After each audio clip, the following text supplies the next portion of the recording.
Welcome to the Transitions Daily podcast. Transitions Daily is an online recovery group that offers a daily distribution of popular recovery resources accompanied by a secret Facebook group for discussion. We hope you enjoy today's readings.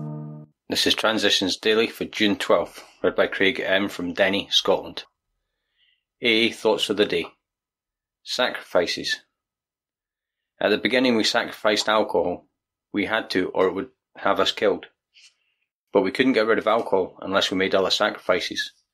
Big shotism and phony thinking had to go. We had to toss self-justification, self-pity and anger right out the window. We had to quit crazy contests for personal prestige and big bank balances. We had to take personal responsibility for our sorry state and quit blaming others for it. Were these sacrifices? Yes, they were. To gain enough humility and self-respect to stay alive at all, we had to give up what really had been our dearest possessions, our ambitions and our illegitimate pride. Bill W., January 1956, 1988, AA Grapevine, The Language of the Heart, page 210. Thought to consider. Sobriety is a journey, not a destination. Acronyms. Yet. You're eligible too. Just for today. Core from the 3 legacies of Alcoholics Anonymous. On many a day I felt like throwing the book out the window. I was in this anything but spiritual mood on the night when the 12 Steps of Alcoholics Anonymous was written. I was sore and tired clear through. I lay in bed at 182 Clinton Street with pencil in hand and with a tablet of scratch paper on my knee. I could not get my mind on the job, much less put my heart in it. But here was one of those things that had to be done. Slowly, my mind came into some kind of focus. Since Ebby's visit to me in the fall of 1934, we had gradually evolved what we called the word-of-mouth programme. Most of the basic ideas had come from the Oxford groups, William James and Dr. Silkworth. Alcoholics Anonymous comes of age, page 160. Daily Reflections. Forming true partnerships. But it's from our twisted relations with family, friends and society at large that many of us have suffered the most. We have been especially stupid and stubborn about them. The primary fact that we fail to recognise is our total inability to form a true partnership with another human being. From 12 Steps and 12 Traditions, page 53. Can these words apply to me? I am still unable to form a true partnership with another human being. What a terrible handicap that would be for me to carry into my sober life. In my sobriety, I will meditate and pray to discover how I may be a trusted friend and companion. As Bill sees it. Release and joy.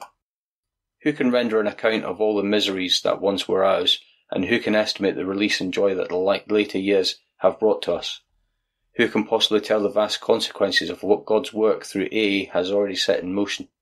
And who can penetrate the deeper mysteries of our wholesale deliverance from slavery, a bondage to a most hopeless and fatal obsession which for centuries possessed the minds and bodies of men and women like ourselves?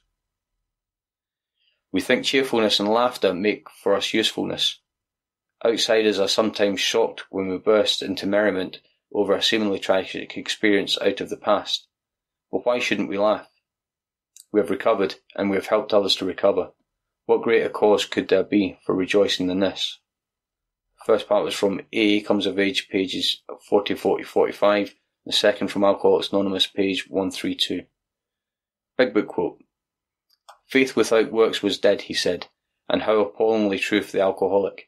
For if an alcoholic failed to perfect and enlarge his spiritual life through work and self-sacrifice for others, he could not survive the certain trials and low spots ahead.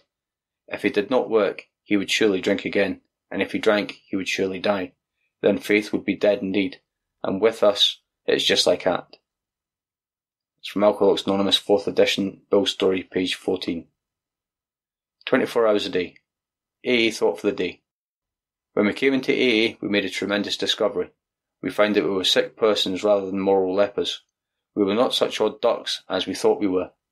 We found other people who had the same illness that we had, who had been through the same experiences that we had been through. They had recovered. If they could do it, we could do it. Was hope born in me that day I walked into AA?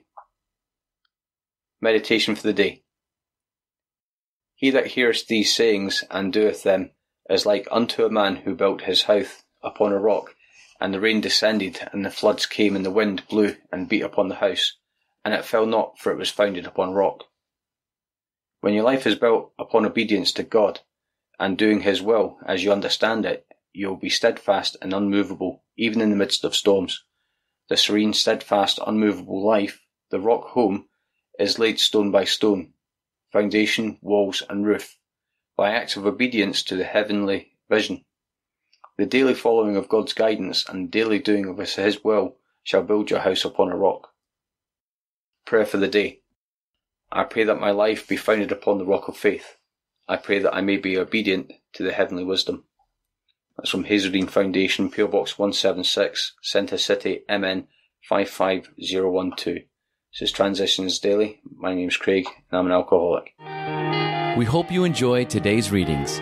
You can also receive Transitions Daily via email and discuss today's readings in our secret Facebook group. So for more information, go to dailyaaemails.com today. Other than the 24 hours a day reading, unless otherwise specified, all quotes copyright Alcoholics Anonymous World Services, Inc., 1952, 1957, 1967, 1973, 1975, 1976, 1980, 1981, 1984, 1985, 1988, 1990, or 2001.